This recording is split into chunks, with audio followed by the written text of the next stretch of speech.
Hello there, Kevin here with another episode of the Feel Good English podcast. Today I have a very special episode for you. I interviewed Justin from Real Life Global. He is one of the founders of the fantastic website and podcast and resource reallifeglobal.com. And Justin is going to talk about a book that has really impacted his life. This book is called The Big Leap by Gay Hendricks. And in the interview, I'm going to talk to him a little bit about how he got started with Real Life English, Real Life Global. Justin is somebody who's always trying to be the best he can. And so through reading books, we learn lessons on how we can become better and happier and more successful, and whatever that means to you. This is very subjective. Not everybody has the same idea of this. However, the book, The Big Leap, has some great lessons which Justin and I are going to talk about. Another topic in this interview is going to be about something called your upper limit problem. Possibly you might be sabotaging your own success. You might be actually preventing yourself from reaching your full potential. We're going to talk a little bit about that. Another topic we'll talk about in this interview is how we can change our fear of business, our fear of being in certain situations, and specifically our fear of public speaking and possibly English speaking, how we can turn that fear into excitement. And lastly, we're going to talk about how we can find something called our zone of excellence. This is a zone of where we can bring the most value to others, where we can be our best, our absolute best in life and business, and how to find this zone and how to keep looking for this. And Justin is going to talk about why English can be your path to finding your zone of excellence, to finding your best self in life and business. So let's get into the interview with Justin from Real Life. Go to feelgoodenglish.com to find more information about what we talk about in this podcast. You can find links to the book, as well as links to Justin's resources. I'll see you there after this interview. And at the end of the interview, today I'm going to talk about some of the expressions and vocabulary from this interview that maybe is a little more difficult to understand, maybe is new for you. For example, phrasal verbs, things like that. So listen to the end of the interview to learn some new English. Got it? Let's do it.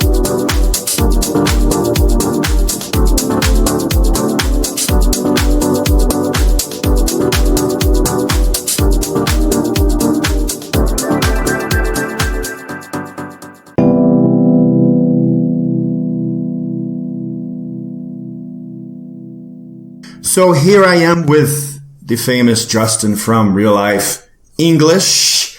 Other than what the listeners already know about you from my introduction or from knowing you online, Justin, tell me about yourself. Who is Justin from Real Life English? Well, first of all, it's great to be here. Thank you for having me on your show and with your audience. I'm really excited to be here, Kevin. Great. It's nice. We've had these conversations over at Real Life. And of course, we hang out sometimes and just chat and learn from each other on personal calls. But so I live in Brazil.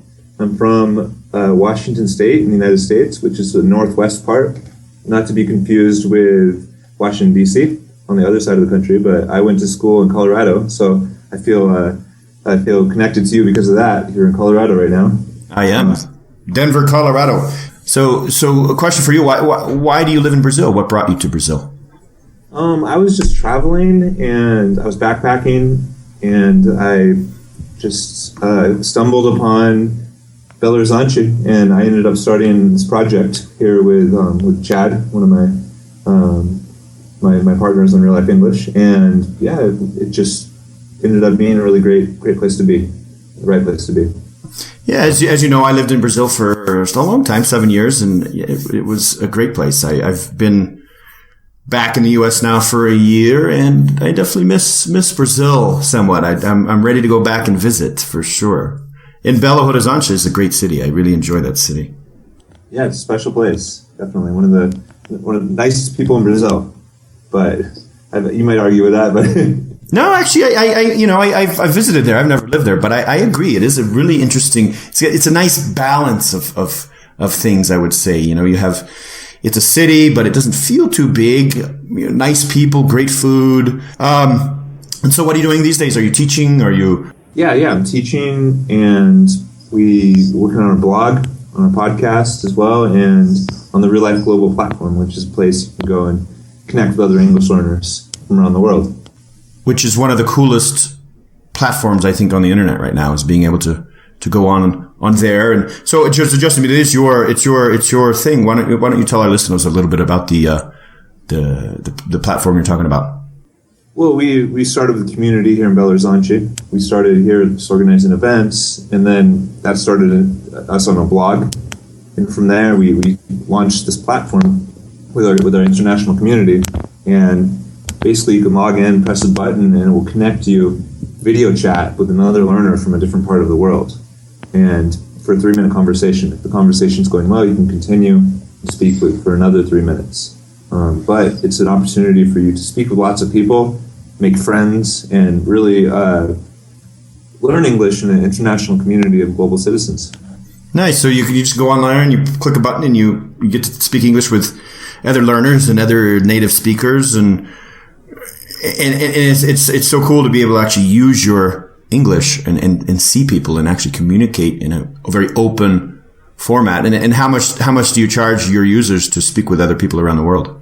Well, it's actually free. That's right. It's free. It's free. You get to speak to people around the world for free. That's the amazing aspect of that, for sure. And we see English, I think you agree here, is kind of the doorway to global citizenship, to expanding your perspective on the world. So that's a really cool thing as well. You get to travel without really leaving your computer, right?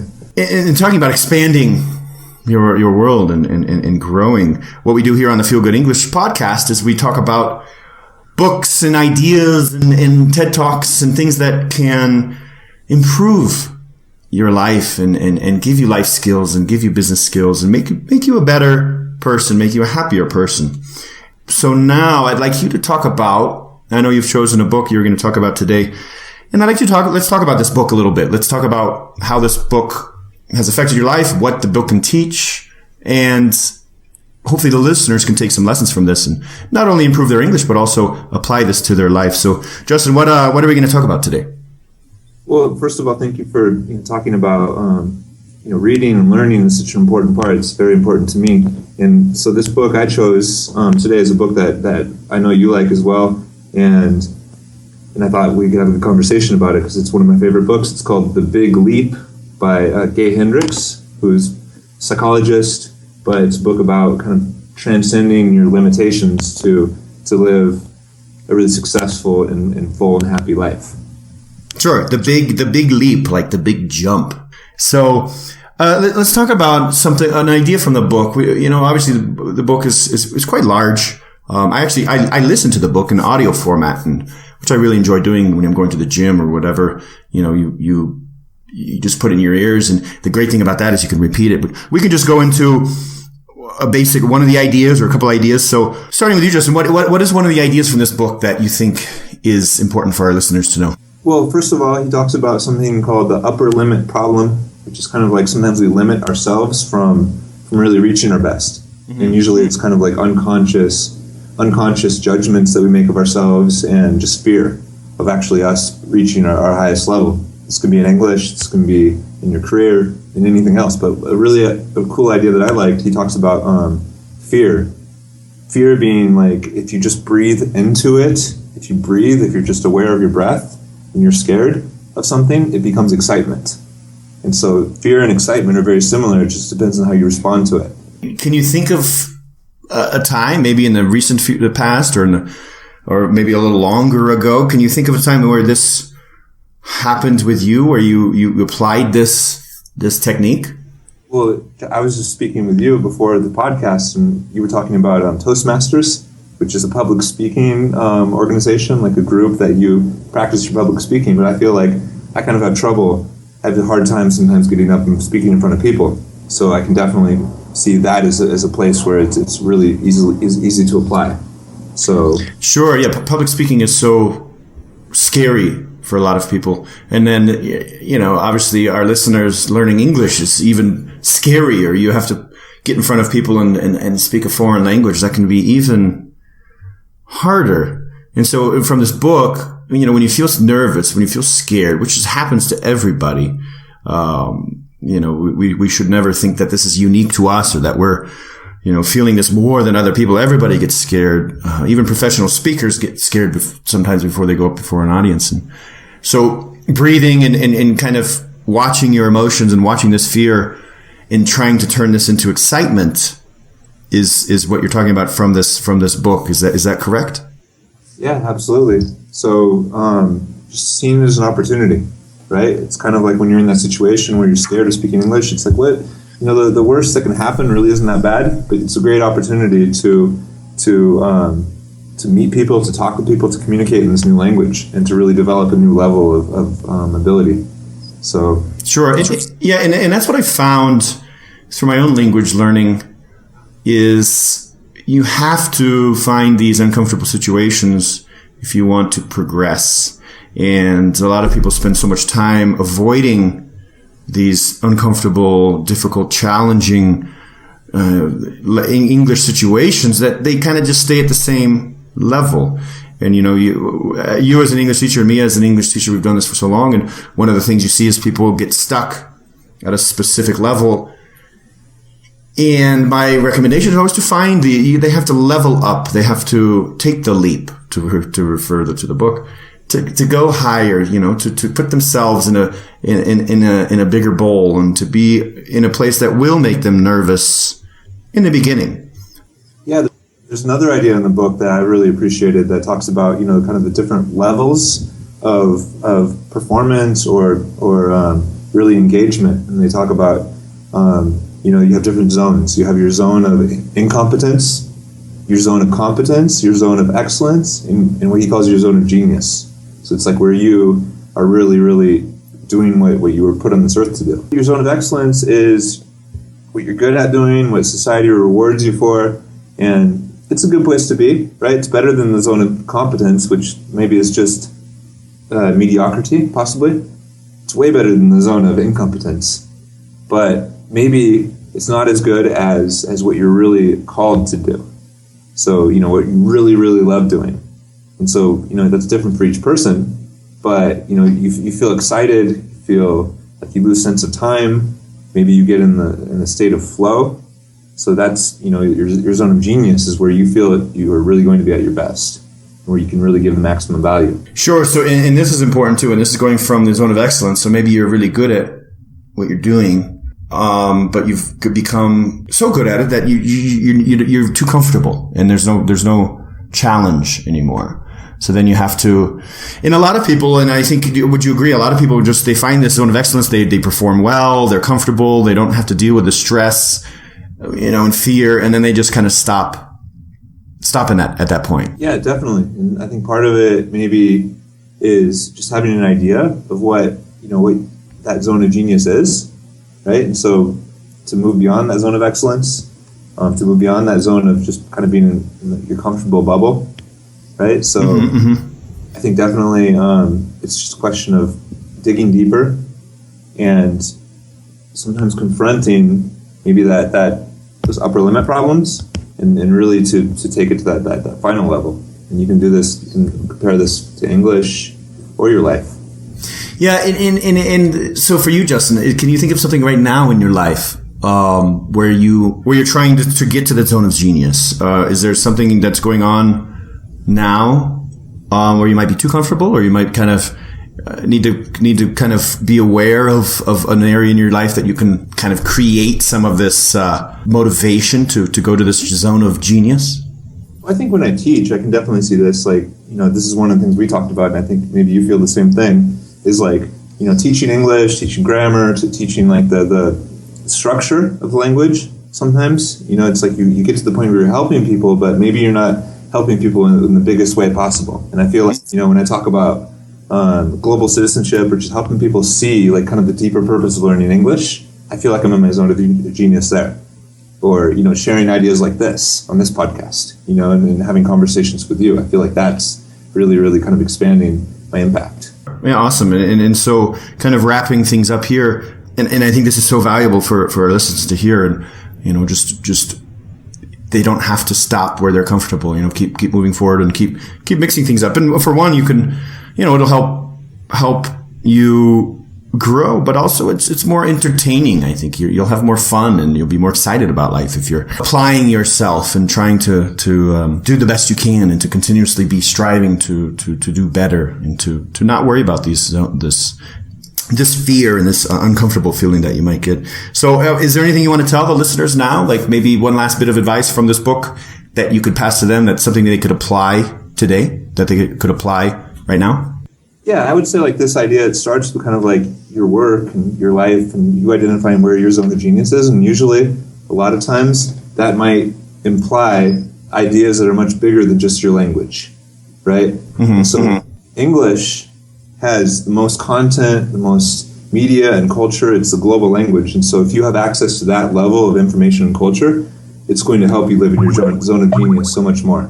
So English is just talking about zones of genius, English is a great vehicle to help you realize your zone of genius. Totally. That's awesome. And I hope they take that and act and move on it. Ending the interview, and this is something I ask all of the people on my show right at the end. We all have problems. We all have struggles. We all deal with certain things that are challenging. So, Justin, what's one thing in your life, or what's something that you tend to struggle with, that you're always trying to improve on? Well, one thing I can definitely practice what I preach a lot more with my own language, because I spend a lot of time like just working in English, living in English. The information I consume is in English, most of it. So I can definitely apply what I teach and what I preach, what I tell people, to my own language learning. So and really create more of a work-life balance, so that I'm fulfilled in my own language learning. So that's probably what I'm struggling with the most right now. Yeah, sure. Thanks for sharing that. Yeah, we can learn lessons, but without action, nothing changes, right? Yeah, absolutely. So people already kind of heard about it. So they want to learn more about you. They want to connect with you. Where should our listeners go to find you? Real Life Global, www.realLifeGlobal.com that's where our global learning community is. If you have any questions for me, my email is justin@reallifeglobal.com.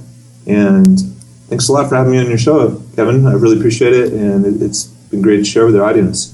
Yeah, thanks so much for coming on. And it's so great what you do for English learners around the world. You guys at Real Life are really bringing a lot of innovative and effective and fun ideas and courses and platforms to English learners around the world, and it's so important to keep moving on. Well, thanks for sharing the fight to help people learn English in innovative new ways, Kevin. Absolutely, it's like you said before. The world can open up to people so much if they get comfortable and confident with their English skills, and then and that's just the way the world is now. We need to. English is what connects us around the world. And so, I think both of us are here to help others be able to experience life through English. And, so awesome, Justin. We'll talk again soon. And, thanks again for coming on. Oh yeah. Take care, buddy. Oh yeah. See ya.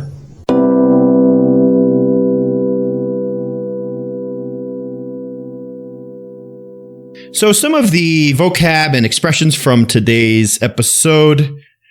First one, at 1 minute and 5 seconds, you hear Justin say stumbled upon. He stumbled upon Belo Horizonte. To stumble upon, stumble, S-T-U-M-B-L, upon, U-P-O-N, and he used it in the past tense, stumbled upon, is to come across something. Oh, there's another phrasal verb, come across, is to find something without really looking for it.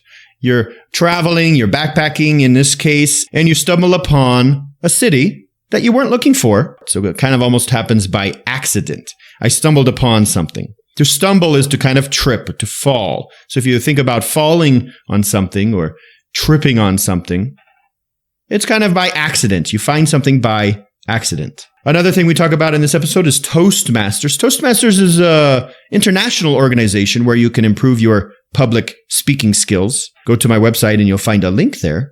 At 9 minutes and 35 seconds, Justin talks about something called the state of flow. The state of flow. This is not a a physical location. This is not the state in the US. This is a mental state where you are so involved in something, so connected with what you're doing, that time flies by. You don't even realize what's happening. You're so involved. You're so excited. You're so in tune with the moment that time passes by quickly. And this is when we can really do our best work, in this state of flow. 10 minutes and 25 seconds. Justin says something about your comfortable bubble. A bubble, you might know what a bubble is. When you're chewing gum, you blow a bubble. A comfortable bubble. So a bubble is when you are inside of something. Imagine you're inside a bubble and you're kind of trapped or stuck in this, and you're not moving outside of this. So you're stuck in a bubble. Towards the end of the episode, I say wrapping things up. To wrap up, wrap, W-R-A-P. So to wrap up is to finalize, is to finish things. So let's wrap things up. Let's start to finish. Let's start to conclude. You could say, let's wrap up this meeting. Let's wrap this meeting up. 12 minutes, 15 seconds. I say strive to do better. To strive is to really put a lot of effort into something. To strive. I'm striving to do better. Strive. S-T-R-I-V-E. I'm putting in a lot of effort into doing better. To strive. We strive to do our best. We put in as much effort as possible to do our best. At 13 minutes and 25 seconds, I, Kevin, say we tend to struggle with. To tend to do something. Tend, T-E-N-D, comes from tendency. We tend to struggle with. So we often struggle with, or we have the habit of struggling with. Tendency, it's a tendency. It happens often. It's kind of the thing you do the most. It's something that we do with frequency. So we tend to struggle. We often struggle with. Often, tend, the verb to tend, the word tendency. And lastly, a very cool expression Justin uses, practice what I preach. This is an expression we use in English quite often. Practice what you preach. So to preach is like in church, like a preacher, to talk about, to advise people, to give advice, to preach, to suggest something. So when we talk about I need to practice what I preach, is I actually need to do what I tell others to do. I'm giving advice, in this case, giving advice about language learning, but not taking that advice, not following that advice. So we need to follow our own advice. We need to practice what we preach. Cool expression. Try to use that today.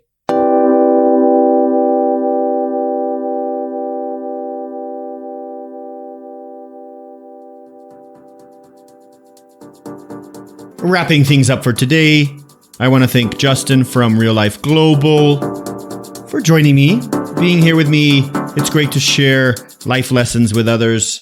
I hope you get some value from this. Again, if you want to find out more about Justin, go to reallifeglobal.com. Find all of the wonderful resources they have created there for you.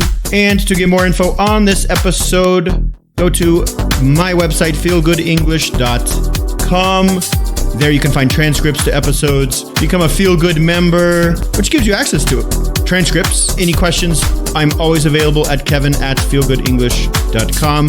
Shoot me a message. I'll talk to you soon. Until next time, I hope you are striving to become the best version of yourself. And I will see you soon. Bye-bye.